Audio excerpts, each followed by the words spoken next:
네, 오늘 말씀 살펴볼 말씀은 빌립보서 2장 5절부터 8절까지 말씀입니다. 빌립보서 2장 5절부터 8절까지의 말씀을 제가 봉독하도록 하겠습니다. 빌립보서 2장 5절입니다. 너희 안에 이 마음을 품으라. 곧 그리스도 예수의 마음이니 그는 근본 하나님의 본체시나 하나님과 동등됨을 취할 것으로 여기지 아니하시고 오히려 자기를 비워 종의 형체를 가지사 사람들과 같이 되셨고 사람의 모양으로 나타나사 자기를 낮추시고 죽기까지 복종하셨으니 곧 십자가에 죽으심이라. 아멘. 요즘 성경은 드라마다라는 책으로 매주 수요일 성경 공부를 하고 있습니다. 이 책인데요, 여러분 아시는 분 있나 모르겠는데요, 오늘 이걸로 시상을 하려고 하는데 이렇게 보여드리려고 일부러 포장을 안 했습니다.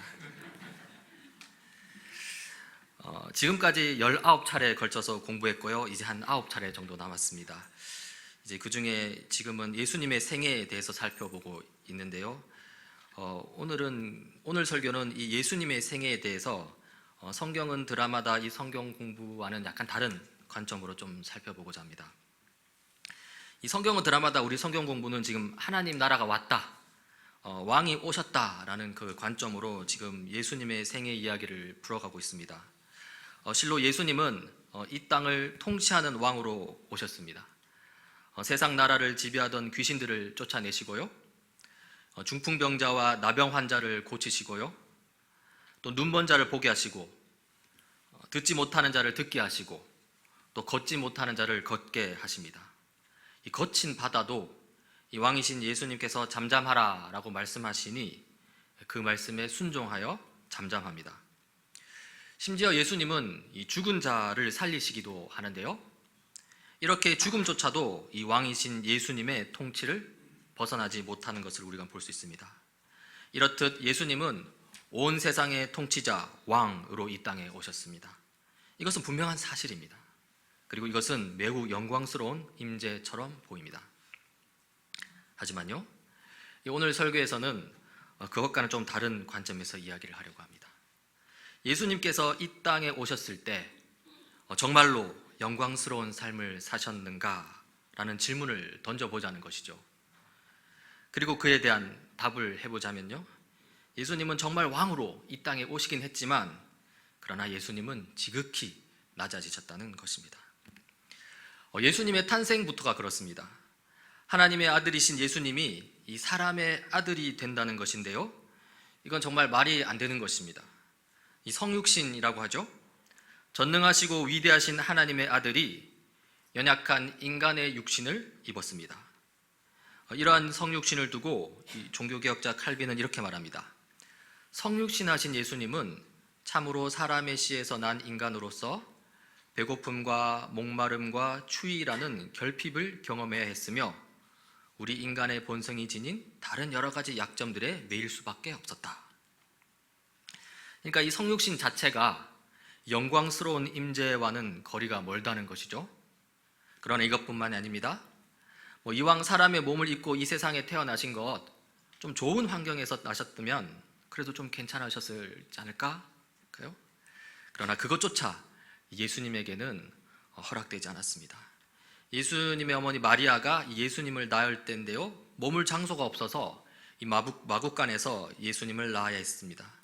예수님은 그렇게 태어나셔서 소나 마귀가 밥 먹는 이 밥통, 여물통에 누이셔야 했습니다. 성경은 이렇게 기록하고 있습니다. 마리아가 첫 아들을 낳아서 포대기에 싸서 구유 여물통에 눕혀두었다. 여간에는 그들이 들어갈 방이 없었기 때문이다. 예수님은 이 세상을 통치하는 왕으로서 이 땅에 오셨는데요, 이를 축하해주는 사람도 거의 없었습니다. 물론 아예 없는 것은 아니었고요, 여러분 아시다시피 동방박사가 있었죠. 주님의 천사가 동방박사에게 아기 예수를 찾아가서 경배하도록 했습니다. 동방박사들은 천사의 지시에 따라 아기 예수를 찾았고요, 아기 예수를 보자 이 황금과 유향, 모략을 예물로 드리며 경배했습니다. 그리고 자기 고향으로 다시 돌아갔죠. 그런데 여기서 이 과정에서 문제가 발생했습니다. 동방박사들이 예수님을 찾아갈 때 유대 땅을 다스리던 헤롯 왕에게 먼저 들렸던 것이죠. 거기서 왕이신 예수님의 탄생을 헤롯 왕에게 알리게 됩니다. 그 왕이 어디 있냐고 묻는 거죠, 헤롯 왕에게. 예수님의 이 탄생 소식을 들은 이 헤롯 왕의 기분이 어땠을까요? 유대 땅의 왕은 나 하나뿐인데 도대체 누가 또 왕이라 한단 말인가? 내가 그놈을 죽여야겠다, 이런 마음이 들지 않았겠습니까?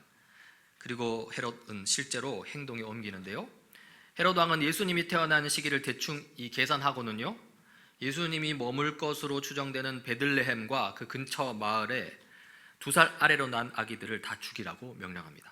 성경은 이렇게 기록합니다. 헤롯은 사람을 보내어 그 박사들에게 알아본 때를 기준으로 베들레헴과 그 가까운 온 지역에 사는 2살짜리로부터 그 아래의 사내 아이를 모조리 죽였다. 이 아기 예수는 환영받기는커녕 목숨을 위협받는 상황이었고요, 그래서 아기 예수와 어머니 마리아는 이스라엘 땅을 떠나야 했습니다. 그래서 어디로 피신했냐면요, 이방 땅 이집트로 가서 숨었습니다. 거기서 헤롯 왕이 죽을 때까지 숨어 지냈던 것이죠. 왕이 오셨다는 흔적은 하나도 찾을 수 없는 정말 초라한 탄생이 아닐 수 없습니다. 이 마리아의 남편이자 예수님의 이 법적 아버지는 요셉이었는데요, 요셉은 가난한 목수였던 것 같습니다. 가난한 목수의 집안에서 태어난 이 아기 예수는 자라서 소년이 되었습니다. 이 소년 예수님에 대한 성경 기록은 많지 않습니다. 겨우 몇 절 정도인데요, 예수님이 12살 되던 때의 일입니다. 그해 유월절을 지키기 위해 예수님의 가족은 모두 예루살렘 성전으로 올라갔고요, 거기서 소년 예수님은 성전에서 이 유대인 선생들 랍비들과 이 대화를 주고받습니다. 랍비들은 예수님의 지식과 지혜에 깜짝 놀라는데요, 성경은 이렇게 기록하고 있습니다. 성전에서 예수를 찾아냈는데 예수는 선생들 가운데 앉아서 그들의 말을 듣기도 하고 그들에게 묻기도 하고 있었다. 예수의 말을 듣고 있던 사람들은 모두 예수의 슬기와 대답에 경탄하였다. 이 성경 구절을 보면 예수님이 12살 난 예수님이 오히려 유대 선생들을 가르치는 것을 볼 수 있습니다. 이 정도면 예수님은 이 12살에 이미 메시아로서의 어떤 자격을 갖춘 듯합니다. 자, 그렇다면 이제 예수님은 기름 부음 받은 메시아로서, 말하자면 그 메시아로서의 삼중직 있잖아요, 세 개의 직분이 있잖아요, 탁월한 선지자로서, 유일한 대제사장으로서, 영원한 통치자 왕으로서 그 공적 사역을 바로 시작하실까요? 아시다시피 그렇지 않습니다. 예수님은 그때로부터 무려 18년 동안을 그저 가난한 목수집의 아들로 지냅니다.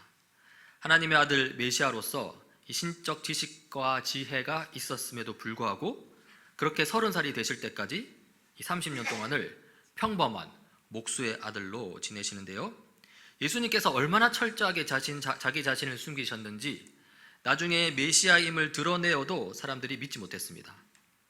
관련된 성경 구절인데요, 예수께서 자기 고향에 가셔서 회당에게 사람들을 가르치셨다. 이것은 30살 이후에 공생의 기간 동안의 사역을 말합니다. 사람들은 놀라서 말하였다. 이 사람이 어디에서 이런 지혜와 그 놀라운 능력을 얻었을까? 이 사람은 목수의 아들이 아닌가? 그래서 그들은 예수를 달갑지 않게 여겼다. 예수님을 30년 동안 보아왔던 이 고향 사람들은요, 예수님이 메시아라는 것을 믿을 수 없었고요, 믿고 싶지도 않았습니다. 그들의 눈에 이 예수님은 여전히 가난한 목수집 아들에 불과했으니 말입니다. 이렇게 예수님은 업신여김을 받는 자리, 철저히 낮은 자리에서 사셨습니다. 이제 예수님께서 30살이 되셨습니다. 이제 메시아로서 본격적인 사역을 시작하셔야 하는데요, 이때부터 귀신을 쫓아내고 병을 고치고 이 창조 세계를 복종케 하고 그리고 죽은 사람을 살리시는 놀라운 권능을 보여주시죠. 이 하나님의 통치, 하나님 나라가 임했음을 보여주시는 것인데요, 하지만 그런 권능과 통치에도 불구하고 사람들은 여전히 예수님을 업신여겼습니다. 여기 작은 이야기 하나를 좀 같이 살펴봅시다. 누가복음 7장부터인데요, 바리새파 사람 가운데에서 어떤 사람이 예수께 청하여 자기와 함께 음식을 먹자고 하였다.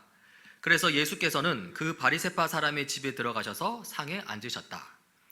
지금 예수님께서 병자를 고치시고 죽은 자를 살리신 이후에 지금 일어난 일입니다. 바리새인 한 사람이 예수님을 초청했죠. 예수님께서는 그 바리새인의 초청에 응하여서 그 사람의 집에 들어가셔서 이제 식사를 같이 하려고 하십니다. 상황이 나쁘지 않습니다. 좋아 보입니다. 그런데 예상치 못한 일이 일어납니다. 그 동네에서 죄인이라고 손가락질 당하고 있는 한 여인이 그 집에 들어와서는 예수님의 발에 향유를 붓고 우는 겁니다. 성경은 이렇게 기록하겠습니다. 그런데 그 동네에 죄인인 한 여자가 있었는데 예수께서 바리새파 사람의 집에서 음식을 잡수고 계신 것을 알고서 향유가 담긴 옥합을 가지고 와서 예수의 등 뒤에 발 곁에 서더니 울면서 눈물로 그 발을 적시고 자기 머리털로 닦고 그 발에 입을 맞추고 향유를 발랐다. 이 모습을 보고 이 황당하게 여기는 사람이 한 사람이 있었는데요. 바로 집주인이었습니다. 바리새인 집주인은 다음과 같이 말합니다. 예수를 초대한 바리새파 사람이 이것을 보고 혼자 중얼거렸다. 이 사람이 예언자라면 자기를 만지는 저 여자가 누구이며 어떠한 여자인지 알았을 터인데 그 여자는 죄인인데. 그러니까 왜 자기를 만지도록 그냥 두냐는 것이죠. 여러분, 이 바리새인의 반응이 좀 이상하지 않습니까? 집주인으로서 갑자기 집으로 들어와서 무례하게 행하는 여인을 책망하기보다는요, 오히려 예수님에게 혼잣말이지만 핀잔을 주고 있는 것이죠. 예수님은 그 바리새인의 그 혼잣말을 들으셨고요. 예수님은 이렇게 말씀하십니다. 시몬에게 말씀하셨다. 이 바리새파 사람의 이름입니다. 내가 너의 집에 들어왔을 때 너는 내게 발 씻을 물도 주지 않았다. 그러나 이 여자는 눈물로 내 발을 적시고 자기 머리털로 닦았다. 너는 내게 입을 맞추지 않았으나 이 여자는 들어와서부터 줄곧 내 발에 입을 맞추었다.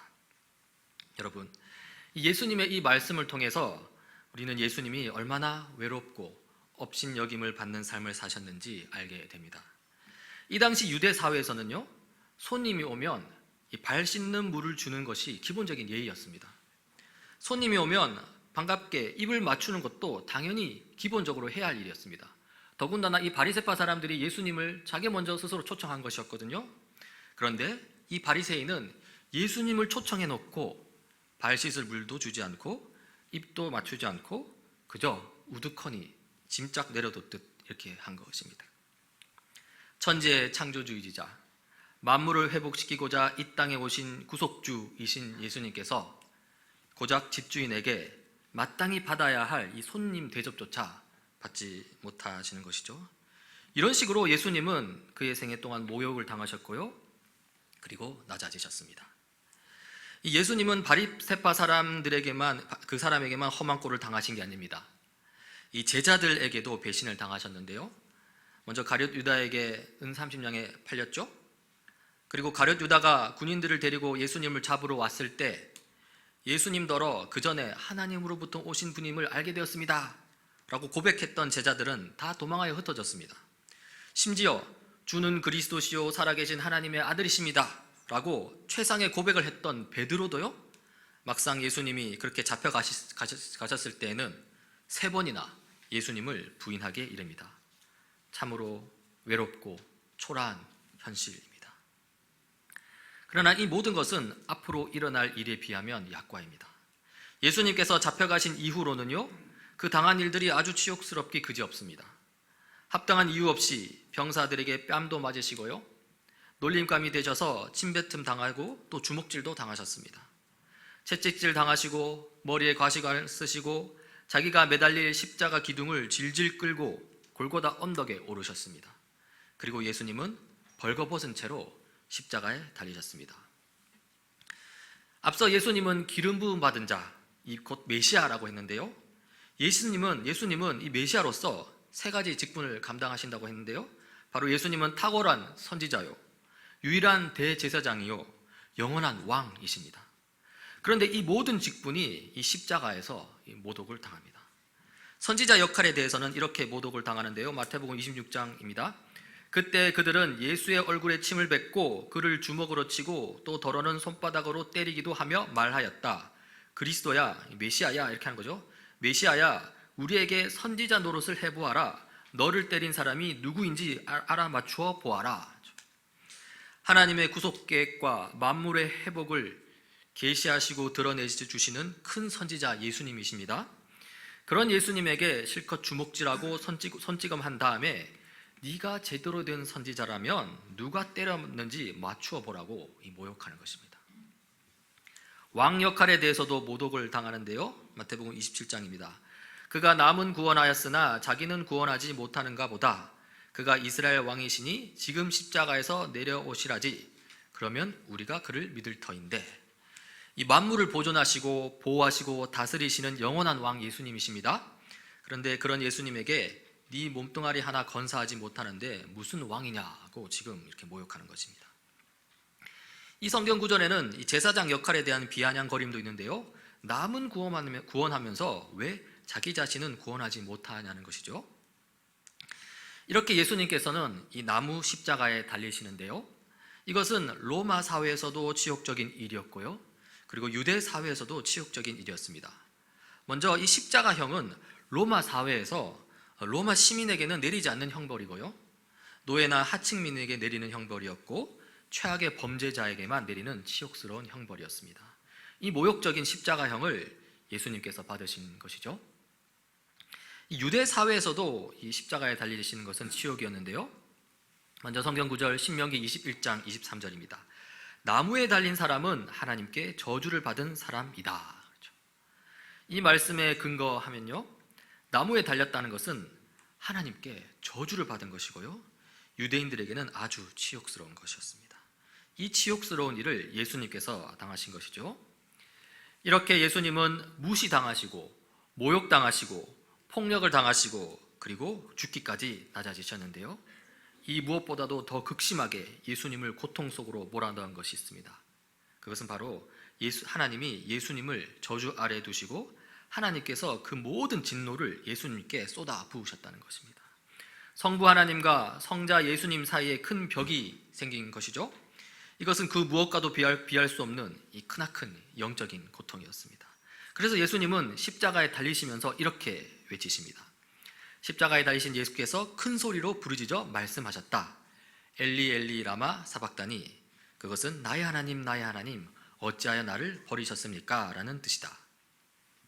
이렇게 외치시고는, 그리고 예수님께서는 숨을 거두셨습니다. 다니엘 새 시대의 교우 여러분, 예수님을 향한 이 하나님의 진노는 원래 우리가 받아야 할 진노였습니다. 그러나 하나님은 우리를 사랑하시기 위해, 여러분 기억하십시오, 우리를 사랑하시기 위해 우리 대신 하나님의 외아들 예수 그리스도에게 그 모든 진노를 다 쏟아 부으신 것이죠. 다시 말해서 원래 죄로 가득 찬 우리에게 쏟아 부어야 할 그 징벌의 진노를요, 죄가 하나도 없으신 예수님께 다 쏟아 부으시고요, 그리고 이제 더 이상 우리에게 쏟아 부을 진노가 남지 않았다는 것입니다. 그렇게 더럽고 컴컴한 우리 죄를 다 해결하신 하나님은요, 우리를 향해 깨끗한 이 생수와 같은 사랑을 보여주시는 것이죠. 참으로 이 십자가는 예수님에게는 극심한 고통이요 끔찍한 치욕이지만 우리에게는 한없는 사랑이요 끝없는 은혜라는 것입니다. 그리고 여기서 우리가 생각할 점은요, 이 예수님께서 이렇게 죽기까지 낮아지신 것은 성부 하나님께서 억지로 시켜서 하신 것이 아니라는 것이죠. 물론 성부 하나님의 계획이 있었습니다. 성부 하나님은 성자 예수님께서 그 계획에 따라주길 원하셨고요, 그리고 성자 예수님도 그 성부 하나님의 계획을 자발적으로 기꺼이 수행하신 것입니다.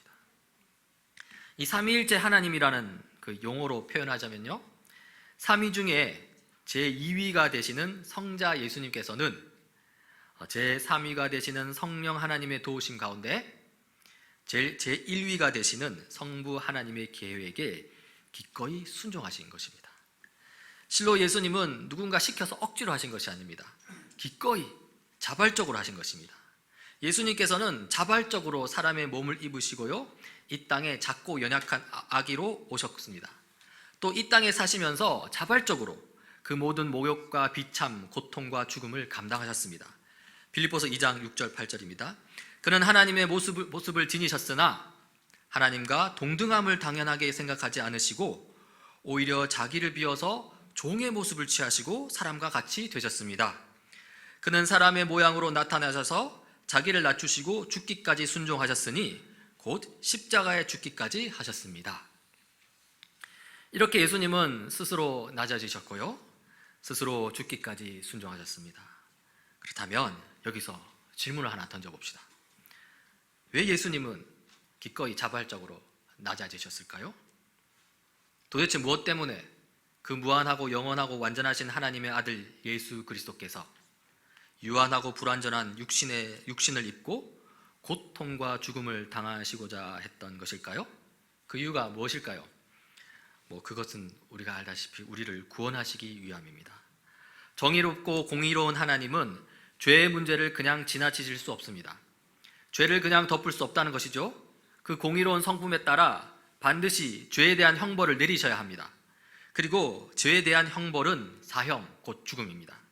그런데 문제는요, 죄를 지어 죽임 당해야 할 그 당사자가 바로 삼위 하나님께서 사랑하시는 바로 우리들이라는 사실입니다. 참으로 하나님은 사랑이십니다. 그 사랑의 성품에 따라 사랑으로 창조한 우리를 그냥 죽이실 수 없다는 것이죠. 하나님은 이 순간 이 딜레마에 빠지신 것입니다. 하나님 자신의 공의를 만족시키기 위해 죄인인 우리를 죽일 것인가? 아니면 하나님의 사랑을 만족시키기 위해 죄인인 우리를 그냥 살려두실 것인가? 이 하나님 자신의 공의를 만족시키려면요, 범죄한 우리를 죽여야 합니다. 그런데 그렇게 되면 우리를 향한 그분의 사랑이 어그러지는 것이죠. 반대로 하나님 자신의 사랑을 만족시키려면요, 죄인인 우리를 그냥 살려두셔야 합니다. 하지만 그렇게 되면 하나님은 자신의 공의를 포기해야 하는 것이죠. 하나님은 이 진퇴양난의 상황을 어떻게 빠져나오실까요? 이 딜레마 상황에서 바로 삼위 가운데 제2위이신 예수님께서 기꺼이 자발적으로 죽기까지 낮아지신 것입니다. 예수님께서 자발적으로 우리를 대신하여 죄의 형벌을 받으셨고요, 그리하여 우리는 죄의 형벌을 더 이상 받지 않을 뿐 아니라 공의의 문제를 해결하신 하나님의 사랑을 오히려 받게 된 것입니다. 이것이 바로 앞서 여러분에게 설명드린 바 죄인인 우리를 향한 공의로운 하나님의 진노가 그 방향을 바꾸어 예수 그리스도께 쏟아 부어진 것, 곧 십자가 처형의 의미입니다. 참으로 이 십자가는요, 예수님에게는 극심한 고통이요 끔찍한 치욕이지만 우리에게는 한없는 사랑이요 끝없는 은혜입니다. 결국 예수님께서 낮아지신 이유는 바로 우리를 구원하심이고요, 그리고 더 근본적으로 우리를 사랑하셨기 때문입니다. 자, 여기서 이제 한 걸음 더 나가봅시다. 방금 삼위 하나님께서 우리를 사랑하셔서, 그렇죠? 그 중에 제2위이신 성자 예수님께서 기꺼이 죽기까지 낮아지셨다고 했는데요, 여러분 여기서 질문이 있습니다. 그렇다면 이 예수님은, 이 삼위 하나님은 왜 우리를 사랑하셨을까요? 여러분 한번 생각해 보셨습니까? 하나님이 사랑이신 것을 알겠는데 왜 하나님께서 우리를 사랑하셨을까? 한번 이렇게 질문을 던져보는 것이죠. 왜 사랑하시는가? 그 이유를 묻는 질문에 대해서 사실 성경은 눈에 확 띄게 설명해 주지는 않습니다. 그저 하나님은 사랑이시다 라고 이렇게 선포할 뿐이죠. 특히 예수님께서 우리 대신 십자가에 못 박히심으로써 그 사랑을 누구도 부인할 수 없는 방식으로 우리에게 알려주십니다. 실로 우리는 예수님의 십자가 앞에서 하나님, 당신은 왜 나를 사랑하십니까? 라고 질문할 수 없습니다. 다만 하나님, 당신은 정말로 나를 사랑하시는군요 라고 고백할 수밖에 없는 것이죠. 하지만 이 성경이 눈에 띄는 방식으로 그 사랑의 이유를 이렇게 말로 설명하여 보여주진 않지만 이렇게 그 십자가로 보여주셨지만, 그렇다고 또 그 사랑의 이유에 대해서 또 다른 방식으로 아예 알지 못하도록 막으신 것은 아닙니다. 지금부터는 좀 간략하게 그 사랑의 이유를 다른 방식으로 한번 더듬어 찾아보고자 하는데요, 그 핵심에는 여러분 삼위일체가 있습니다. 세상에는 사람들이 생각하는 여러 신들이 있습니다. 그런데 이 세상의 여러 신들과 가짜 신들이죠, 그들의 생각 속에 있는 신들이죠, 그 신들과 우리 기독교의 하나님을 구별하는 중요한 기준이 있습니다. 그것이 바로 삼위일체입니다. 이 삼위일체라고 했는데요, 이것을 풀어서 설명하자면 위격이 3개가 있다는 것입니다. 그래서 삼위라는 것이죠. 성부 하나님을 제1위격이라고 하고요, 이제 성자 예수님을 제2위격이라고 하고요, 성령 하나님을 제3위격이라고 합니다. 그런데 이 세 위격 하나님은 따로 떨어져서 분리된 존재가 아닙니다. 하나의 본질, 하나의 본체로 이루어진 한 분 하나님이시죠. 그래서 일체라고 표현합니다. 그래서 이 삼위일체 하나님이라는 말은 세 개의 위격을 가지시되 한 본질, 한 본체이신 하나님이라는 의미죠. 그런데 이 세상 사람들이 생각하는 이 신 개념에는 이 삼위일체라는 게 없습니다. 그저 하나의 본체와 하나의 위격을 가진 그런 어떤 신적 존재만 있는 거죠. 물론 상상 속의 신적 존재이지만 사실 그게 또 상식선에서 맞는 것이기도 합니다. 사람의 머리로 어떻게 삼위일체를 이해할 수 있겠습니까? 이해 못합니다. 그래서 사람들이 생각할 수 있는 이 신 개념에는 삼위일체가 있을 수 없고요. 그냥 말하자면 일위일체, 위격과 본질이 하나인 그냥 하나인 신적 존재밖에 없는 것이죠. 그런데 이러한 말하자면 일위일체 이 신적 존재는요, 그렇게 좋은 신은 아닌 것 같습니다. 고대 바벨론 신화에 등장하는 이 일위일체 신적 존재가 있는데요, 거기에 보면 이 마르둑이라는 이 신적 존재가 등장합니다. 이 신적 존재가 인간을 창조했다고 하는데 인간을 창조한 이유가 사실 좀 듣기 거북합니다. 이 일위일체 가짜 신인 이 마르둑이 인간을 창조한 이유는요, 바로 신들의 노예로 부리기 위해서 이 인류를 창조했다는 것이죠. 신들은 가만히 앉아서 손도 까딱하지 않고 인간들을 부려먹으며 살겠다는 것입니다. 여러분, 이러한 일위일체, 이 신적 존재에게서 우리가 발견할 수 없는 게 무엇입니까? 바로 사랑입니다. 그런 신들에게는 사랑이 전혀 존재하지 않습니다. 그렇다면 왜 사랑이 그들에게는 없을까요? 왜냐하면 그들은 본질상 외로운 존재이기 때문입니다. 혼자 있기 때문입니다. 혼자 있기 때문에 누군가와 관계 맺을 줄을 모릅니다.